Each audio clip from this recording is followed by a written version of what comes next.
Hello student, myself Miss Priya Jennifer Kaur and I'm here with my class 10th video.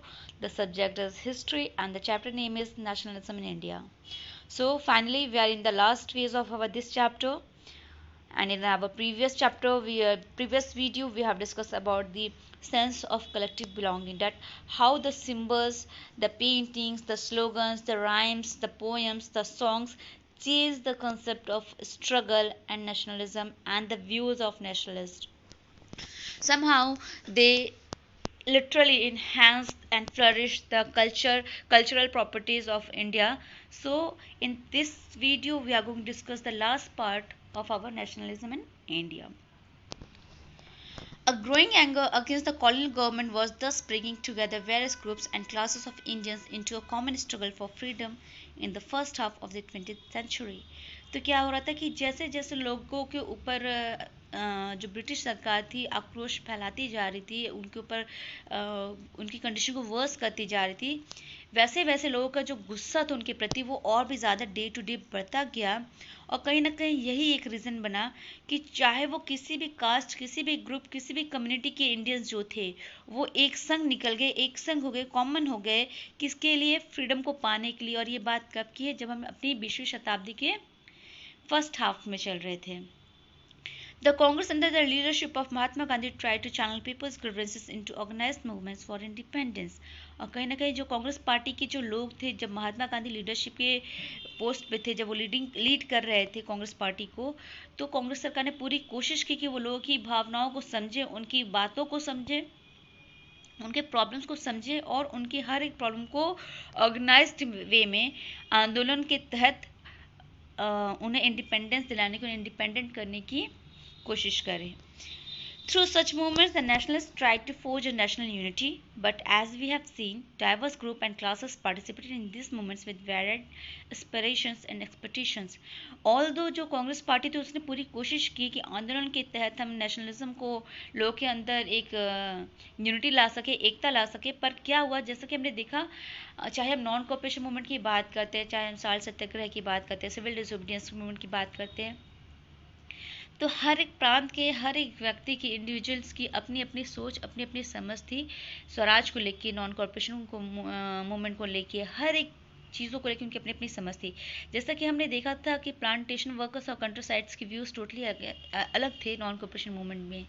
Civil obedience movement की हम बात करते हैं तो poor pheasant, rich peasants, business class workers, सबके thoughts अलग अलग थे मूवमेंट्स को लेके। उन्होंने किस तरीके से अपने आप को देखा, सबने अपने प्रॉफिट के हिसाब से, अपनी कंडीशन के हिसाब से लोगों को देखा। तो कहीं ना कहीं जो एक्सपेक्टेशन थी और जो एस्पिरेशंस थी वो लोगों की क्या थी, अलग अलग थी। As the grievances were wide ranging, freedom from colonial rule also meant different things to different people. और जैसे कि जो उनकी जो आशाएं थी, जो उनकी ग्रीवेंसेस थी, वो बहुत वाइड रेंज थी ना, मतलब बहुत अच्छी खासी लंबी चौड़ी थी। तो कहीं ना कहीं इसकी वजह से आज़ादी और कॉलोनियल गवर्नमेंट से, मतलब अंग्रेजों से उनकी आज़ादी भी डिफरेंट थी। कोई कर से, रेवेन्यू सिस्टम से फ्रीडम पाना चाहता था, कोई इनकी आर्मी से फ्रीडम पाना चाहता था, कोई इनके रूल रेगुलेशन से फ्रीडम पाना चाहता था, कोई इनके प्रोविंसेस में जाके उनके सरकार में सहमति पाना चाहता था। तो कहीं ना कहीं लोगों के स्ट्रगल्स भी क्या हो गए, इसके संग डिफरेंट हो गए। The Congress continuously attempted to resolve differences and ensure that the demands of one group didn't alienate other. और इसके लिए कांग्रेस पार्टी ने पूरी कोशिश की, लगातार कोशिश करते रह रहे थे कि उनकी प्रॉब्लम्स को रिसॉल्व करे, शॉर्ट आउट करे, और इन बातों का ध्यान रखते हुए करे कि जो एक एक इंडिविजुअल्स की जो डिमांड है, जो मांगे हैं, वो दूसरे की डिमांड के ऊपर भारी ना पड़े या दूसरे को नुकसान ना पहुंचाए। This is precisely why the unity within the movement often broke down. The high points of Congress activity and nationalist unity were followed by phases of disunity and inner conflict between groups.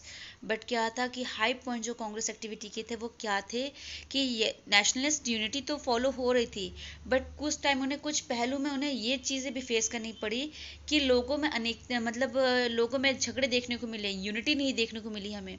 क्यों? क्योंकि उनके thoughts अलग हो जाते थे। जैसे हमने देखा था कि कांग्रेस पार्टी की हम बात करते थे, कुछ लोग प्रोविंशियल चीज़ों को ऐड करना चाहते थे, कुछ लोग नहीं करना चाहते थे, कुछ लोग राउंड टेबल कॉन्फ्रेंस में इंक्लूड नहीं हुए, और आपसी पार्टी में बहुत ही ज़्यादा मतभेद होने लगे, क्योंकि खुल के वो लोग दलित की मदद के लिए सामने नहीं आ पाते, क्योंकि उन्हें ऐसा फील होता था कि जो सनातन से जो हाई कास्ट कंजर्वेटिव हिंदूज़ हैं वो हमसे नाराज़ हो जाएंगे, तो वो हमें पार्टी में सपोर्ट नहीं करेंगे। तो इस तरह की कुछ चीज़ें थी जो एक phase national party Congress party ने फेस किया इन सब चीज़ों के दौरान। In other words what was emerging was a nation with many voices wanting freedom from colonial rule. In short अगर हम इसको समराइज करते कंक्लूड करते हैं तो सिर्फ एक बात सामने आती, वो ये कि हमारे देश एक ऐसा नेशन हो गया था जो चारों तरफ से तरह तरह की आवाज़ें गूंज रही थी, तरह तरह की आवाज़ें सामने आ रही थी, बट उनकी जो एक चाहत थी, वो चाहत क्या थी? वो ये थी कि वो कॉलोनियल रूल से, अंग्रेजों से, ब्रिटिश सरकार से क्या चाहते थे? आज़ादी चाहते थे, स्वतंत्रता चाहते थे। तो ओवरऑल जो नेशनलिज्म इन इंडिया जो चैप्टर रहा वो इस पॉइंट पे आके कंक्लूड होता है कि जो हमारा जो ग्रह चले, जो सत्याग्रह चला, हमारे इतने आंदोलन किए गए गांधी जी के द्वारा, वो वेस्ट नहीं गए, वो कहीं ना कहीं प्रॉफिटेबल साबित हुए, और कहीं ना कहीं हमें फ्रीडम की तरफ हमें अग्रसर किया हमें, और कहीं ना कहीं हमें कॉलोनियल रूल से फ्रीडम मिला। इससे लोग के अंदर एक सेल्फ डिपेंडेंस आई। जो कॉलोनियल गवर्नमेंट हमें प्रिमिटिव बोला था, बहुत ऑर्थोडॉक्स कंजर्वेटिव बोला था, उनकी थिंकिंग को हमने चेंज किया, अपनी पास्ट की बातों को, पास्ट के हेरिटेज को फ्लरिश करके। तो yes, at last I just want to say that finally कि यस, अगर ये जो मूवमेंट्स स्टार्ट हुए तो कहीं ना कहीं उन्होंने हमारे देश के मानचित्र को, हमारे मैप को, हमारी थिंकिंग को, हमारे एट्रीब्यूट्स को, सब चीज़ों को चेंज कर दिया। सो इसी के संग हमारा ये चैप्टर कंप्लीट होता है। आई होप आपको ये वीडियो पसंद आया होगा। अगर आपको इसके बाद भी पूरे होल चैप्टर में कोई भी इशू है, कोई भी प्रॉब्लम है, feel free to say to convey your questions in the comment box. Till then take care and please don't forget to subscribe my channel, और सब्सक्राइब करने से ज़्यादा मेरे चैनल को शेयर करिए। Thank you for watching my channel.